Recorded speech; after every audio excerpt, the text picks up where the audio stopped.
রাতের বেলা আমি যখন তাড়াতাড়ি ঘুমাই, এটা প্রত্যেকে আমরা জানি যে ব্রেন পরিষ্কার ঠিকভাবে হবে এবং তার সাথে আরেকটা কাজ হবে, সেটা কি ব্রেনটা চার্জ হবে।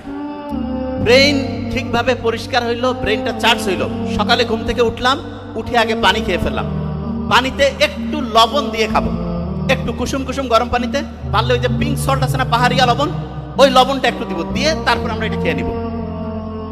খাওয়ার পরে সকালের বেলায় একটা খুব ইম্পর্টেন্ট কাজ আছে, সেই কাজটা প্রত্যেককে করতে বলবো। সেটা কি? এই কাজটা যদি কেউ করে তাহলে সে অবশ্যই অবশ্যই আজ থেকে 3 বছর 4 বছর পরে যে যখন যেই জিনিসটা হইতে চায় সে সেটা অবশ্যই হবে। খাতা কলম থাকলে লিখে ফেললে সবচেয়ে ভালো হতো, না হলে ইনশাআল্লাহ খেয়াল রাখার চেষ্টা করব যাতে করে এটা প্রত্যেকে আমরা করি। যে যেটা হইতে চায়, ধরা যাক যে আমি বিসিএস ক্যাডার হইতে চাই, আমি ইউনিভার্সিটির টিচার হতে চাই, আমি হচ্ছে যে বড় ব্যবসায়ী হতে চাই, আমি নিজে কোনো হচ্ছে বড় কোম্পানি দিতে চাই, যে যেটা হইতে চায় তাকে সেটা লিখে ফেলতে হবে। যে ভাই কি বলেন? হ্যাঁ, তাকে লিখে ফেলতে হবে যে আমি বিসিএস ক্যাডার হয়ে গেছি, হইতে চাই না, মানে ওইটা তো হইতে চাচ্ছে কিন্তু সে লিখে ফেলবে আমি বিসিএস ক্যাডার হয়ে গেছি, আমি বড় ব্যবসায়ী হয়ে গিয়েছি, আমি ইউনিভার্সিটির প্রফেসর হয়ে গিয়েছি। যে যেটা হইতে চায় তাকে সেটা লিখে ফেলতে হবে। তো অনেকের মাথায় প্রশ্ন, যে যেটা হইতে চায় সেটা লিখে ফেলবো, কারণটা কি? খুব ইম্পর্টেন্ট। যখন আমরা ঘুমাই তখন ব্রেন পরিষ্কার হয়। যে ভাই এটা কি বলেন? হ্যাঁ, সারাদিন ব্রেন প্রচুর কাজ করে। সবচেয়ে বেশি কাজ হয় যখন আমরা চোখ খুলে রাখি, তখন প্রচুর কাজ করতে হয়। যত চোখ খুলে রাখবো তত বেশি কাজ করতে হয় এবং ব্রেন তখন প্রচুর পরিশ্রম করে। যখন চোখ বন্ধ করলাম 80% ব্রেন রিল্যাক্স। যখন আস্তে আস্তে ঘুমাই গেলাম তখন ব্রেইনের যে সেলগুলো আছে ওরা 24 ঘন্টায় কাজ করে, কিন্তু কি কাজ করবে তখন? তখন তো কোনো কাজ নাই। তখন ওরা একজন আরেকজনের সাথে মিটিংয়ে বসে বলল যে আমরা এখন সারাদিন যে কাজগুলো হয়েছে, এই যে আবর্জনাগুলো তৈরি হয়েছে, এগুলো আস্তে আস্তে আস্তে আস্তে পরিষ্কার করবো। এই যে আবর্জনা যে পরিষ্কার করার যে ব্যাপারটা আছে, এইটা রাতে যখন ঘুম ঠিকভাবে হবে তখন হবে। কিন্তু একটা ইন্টারেস্টিং জিনিস আছে, ওদের আবার ঘুমের সাথে ঘড়ির একটা সম্পর্ক আছে। ওরা ওই ঘড়িতে টিক টিক টিক টিক করে চলতেছে, ঠিক মাগরিব যখন হইলো তারপর থেকে ওরা জানে যে আগামী দিনের জন্য আমাদেরকে রেডি হইতে হবে। এশা হয়ে গেল, আস্তে আস্তে অন্ধকার হচ্ছে। এরপরে ব্রেন কি করে? ব্রেইনের যে সেলগুলো আছে ওরা চিন্তা করে যে আমরা ঘুমাবো, মানে ঘুমাবো মানে যেই লোকের শরীরে সে আছে এই লোকটা ঘুমাবে। চোখ বন্ধ না করলে তো সে তার পরিষ্কার করার যে কার্যক্রম সেটা শুরু করতে পারতেছে না। সে অপেক্ষা করতেছে 9টা, 9:30, 10টা, ঘুমায় গেল, লাইট অফ হয়ে গেল, বাস ওরা সব অ্যাক্টিভ হয়ে গেল। ব্রেনের প্রত্যেকটা সেল মিটিং টিটিং করলো, কোন কোন জায়গায় কার কার ডিস্টার্ব আছে সবগুলো জিনিস পরিষ্কার করো। গোটাল ব্রেন যখন পরিষ্কার হয়ে গেল, সকালবেলা আর্লি মর্নিং যখন সে ঘুম থেকে উঠলো তখন পরিষ্কার ব্রেন, পরিষ্কার কাপড় চোপড় পরলে মনটা খুব চাঙ্গা লাগে না? ঈদের দিন, শুক্রবারের নামাজের দিন, পরীক্ষার দিন পরিষ্কার কাপড় চোপড় পরে আতর পারফিউম মেখে যখন যাই মনটা চাঙ্গা হয়ে যায় না? রাতের বেলা যদি ব্রেন পরিষ্কার হয়ে যায়, সকালে যখন ঘুম থেকে উঠবো, ঘুম থেকে উঠার পরে ব্রেন পরিষ্কার, মানে ব্রেন নতুন চকচকে কাপড় পরে একদম ঝকঝকা, তারপরে সে যখন কাজ শুরু করবে অসাধারণ কাজ হবে। অনেকেই সকালে ঘুম থেকে উঠে কয় যে ভাই ম্যাচ ম্যাচ করতেছে, ভালো লাগতেছে না। এইরকম কারা কারা বলে বলেন তো? সকালে ঘুম থেকে উঠে ভালো লাগতেছে না, ম্যাচ ম্যাচ করতেছে, ইয়া কি কারণে জানেন? Very nice. কি কারণে? একটা কারণ, রাতের বেলা ব্রেন পরিষ্কার করার যে কাজটা হওয়ার কথা ছিল সেটা হয় নাই। তাহলে ব্রেন যদি পরিষ্কার না হয়, অপরিষ্কার ব্রেন দিয়ে আপনি কি অসাধারণ কিছু করতে পারবেন? করতে পারবেন? প্রশ্নই আসে না। তাহলে 1 নাম্বার হচ্ছে ব্রেন পরিষ্কার। আচ্ছা, এখানে একটা জিনিস বলি, আমি নিজে বুঝতে পারতেছি। আমি যখন বক্তব্য দিতে যাই তার আগে আমার একটা স্পেশাল সিস্টেম আছে, তার মধ্যে একটা হচ্ছে পানি ঠিকভাবে খাওয়া। কি কারণ? আমাদের ব্রেইনের প্রায় 80% হচ্ছে পানি। যদি পানি আমাদের ব্রেইনে ঠিকভাবে না থাকে তাহলে সত্যিকার অর্থে আমাদের ব্রেইন ঠিকভাবে কাজ করতে পারবে না। আমি যখন পড়াই, কোনো কারণে হঠাৎ হয় না যে পানি টানি একটু কম বেশি হয়েছে খাওয়া দাওয়ার, আমার স্টুডেন্টরাই বলে যে ভাইয়া বা স্যার একটু পানি খেয়ে নেন। এবং সত্যিকার অর্থে আমি যখনই পানি খাবো, বিলিভ মি, ব্রেইনের কোষগুলো যখন 80% থেকে 82%, 85% এরকম পানি যখন থাকবে, ব্রেন সবচেয়ে অ্যাক্টিভ হইতে কাজ করবে। এবং অ্যাক্টিভ হইতে যখন কাজ করবে তারপরে আমরা অসাধারণ কিছু করতে পারবো। যে জায়গায় আমি ছিলাম, আমরা অনেক সময় এরকম একটা মন আছে না, এরকম একটা মানসিকতা আছে না যে আমি যখন এটা হব তারপরে এরকম হব। আচ্ছা, অনেকে আছে না এরকম যে বিসিএস বা ইউনিভার্সিটির প্রফেসর হওয়ার পরে আমি এই রকম করে আমার জীবনটা তৈরি করব, এইরকম মনের মধ্যে অনেকের কিন্তু এরকম চাওয়া আছে। ইন্টারেস্টিং জিনিস, আপনি মনের মধ্যে যখন বলেন যে আমি এটা হইতে চাই, কিন্তু আপনি ওইটা লেখেনও নাই এবং হয়ে গেছে এই চিন্তাটা মাথায় আনেন নাই, হইতে চান লেখেন নাই, তাহলে বিশ্বাস করেন আপনার সফল হওয়ার সম্ভাবনা কত পার্সেন্ট জানেন? কত পার্সেন্ট? বুঝেন না আমার কথা? প্রতি 100 জনে 4 জন মানুষ অসাধারণ হইতে পারে, একদম অসাধারণ। সেই 4 জন কারা, এইটা নিয়ে সব সময় গবেষণা হয়েছে। এবং ওই যে বললাম হার্ভার্ড বিজনেস স্কুলে যে গবেষণাটা চলছিল, সেখানে দেখা গিয়েছে 100 জনের মধ্যে 4 জন ঠিকভাবে লিখছে আমি এটা হইতে চাই। 100 জনের মধ্যে 4 জন লিখছে আমি ওইটা হইতে চাই, এবং ওই রকম হওয়ার জন্য সে কি করছে, টোটাল পরিকল্পনা লিখে ফেলছে। যারা পরিকল্পনা সহ লিখে ফেলবে তারা সফল হবে। সে যেটা হইতে চায় সেটা পরিকল্পনা সহ লিখে ফেললে ইনশাআল্লাহ সে সফল হবে। আমরা যদি পরিকল্পনা সহ না লিখি তাহলে অসাধারণ হইতে পারবো না। অ্যাটেনশনের প্রথম বর্ণ কি ছিল? এ না? এ। তারপরের বর্ণটা কি? টি। দুইটা সময় আপনার জন্য খুব ইম্পর্টেন্ট। একটা হচ্ছে ঠিক ঘুমানোর আগে আমাদের ব্রেইনে একটা ওয়েভ তৈরি হয়, যেটা নাম হচ্ছে থিটা ওয়েভ। কি ওয়েভ নাম? থিটা। ওই সময় আপনি যেই কথাটা বলবেন সেই কথাটা সরাসরি আপনার শর্ট টার্ম থেকে লং টার্মে চলে যাবে। তার মানেটা কি?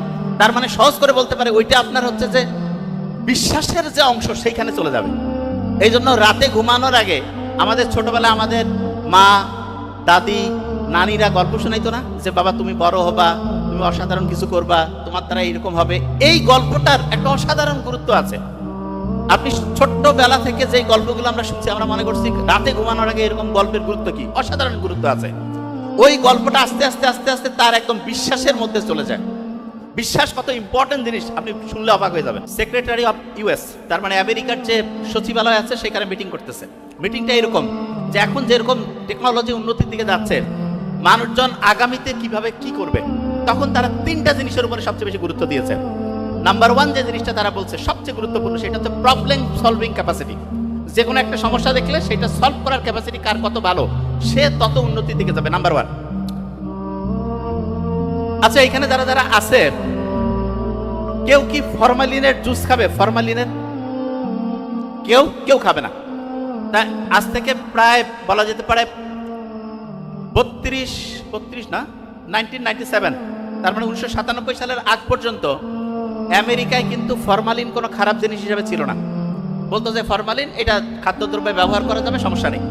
97 পরে এফডিএ, আমেরিকার যে ফুড এবং ড্রাগ অ্যাডমিনিস্ট্রেশন, তারা সিদ্ধান্ত নিল যে না, ফরমালিন যদি কেউ রেগুলার খাবারের সাথে শরীরের মধ্যে যায় তাহলে কিডনি, লিভার, এই জিনিসগুলো আস্তে আস্তে ধ্বংসের দিকে চলে যায়।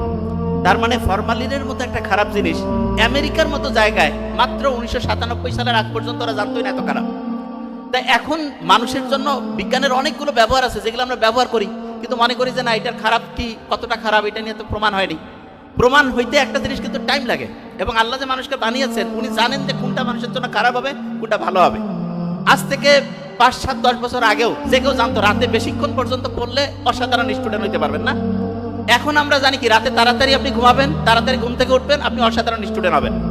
এবং দ্বিতীয় আরেকটা ব্যাপার আছে, এই যে আপনার যারা ইউনিভার্সিটিতে পড়েন, দেখবেন বেশিরভাগ ক্ষেত্রে স্টুডেন্টরা ফ্রেন্ডশিপের নামে, ফ্রেন্ডশিপ বন্ধুত্বপূর্ণ সম্পর্ক, ওকে ফাইন, কিন্তু ইসলাম সবসময় যেটা করছে সেটা হচ্ছে নারী পুরুষের অনিয়ন্ত্রিত ব্যবহারে একটা বিধিনিষেধ দিয়েছে।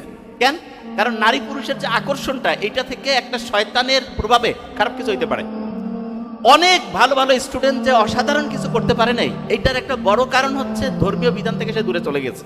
হ্যাঁ, অনেকে বলতে পারে যে ভাই, অনেকে তো আছে ধর্মীয় বিধান মানে নাই, কিন্তু তারপরে সে ভালো রেজাল্ট করছে। হ্যাঁ, ভালো রেজাল্ট করছে ঠিক, সে যদি ধর্মীয় বিধান মানতো তার চাইতে ভালো রেজাল্ট করতো। কারণ একটা মানুষের অসাধারণ ক্যাপাসিটি কত দূর, সেইটা কিন্তু সে সর্বোচ্চ পরিমাণ ব্যবহার না করা পর্যন্ত জানতে পারে না। ধরা যাক একটা স্টুডেন্ট অসাধারণ, কিন্তু সে খারাপ খারাপ বৈশিষ্ট্যের কারণে একদম অসাধারণ হয়নি, অন্যের চেয়ে একটু ভালো হয়েছে, কিন্তু তার কোয়ালিটি ছিল এমন কিছু করার যেটা হচ্ছে বাংলাদেশের ইতিহাস পার হয়ে ওয়ার্ল্ডের যে কোনো জায়গার সাথে সে বিট দিত, যে কাউকে হারাই দিতে পারত। তা প্রত্যেক শিক্ষার্থীকে জিনিসটা মাথায় রাখতে হবে যে আল্লাহ যে ফর্মুলাগুলো দিয়েছে, সেই ফর্মুলাগুলো যদি আমরা মানি, তাহলে এখনো যেটা আবিষ্কার হয় নাই, আল্লাহ বলছে সেটা মানলে অবশ্যই আমরা সাকসেসের দিকে যাইতে পারবো। যেমন ইসলামের কথা আছে না, যে তাড়াতাড়ি ঘুমাও, তাড়াতাড়ি ঘুম থেকে উঠো। এইটা তো যারা আজ থেকে কয়েক বছর আগেও যারা ইউনিভার্সিটিতে ফার্স্ট সেকেন্ড হইতো, বেশিরভাগ জন কি বলতো যে সারা রাত জেগে পড়তে হবে, তাহলে রেজাল্ট ভালো হবে। কিন্তু এখন আমরা কি জানি, সারা রাত জেগে পড়তে হয় না। একটা স্টুডেন্ট যদি বুদ্ধি করে পড়ে, যে কেউ যেটা হইতে চায় সেটা হইতে পারবে। এক্সাম্পল দিই তাহলে বুঝতে পারবো। যেমন ধরা যাক কেউ বিসিএস অফিসার হইতে চায়, বিসিএস এর জন্য যে প্রিলিমিনারি যে পরীক্ষা আছে, প্রথম যে পরীক্ষাটা, সেই পরীক্ষাটার জন্য গড়পড়তা 30,000-এর মতো এমসিকিউ পড়তে হয়। 30,000 গড়পড়তা। 30,000 এমসিকিউ যদি কারো মাথায় থাকে, ওইটার সাথে রিলেটেড জিনিস দিয়ে মোটামুটি পরীক্ষা প্রশ্ন আসবে। অনেকে বলতে পারে 30,000 এমসিকিউ পড়া বোধহয় খুব কঠিন। মোটেই না।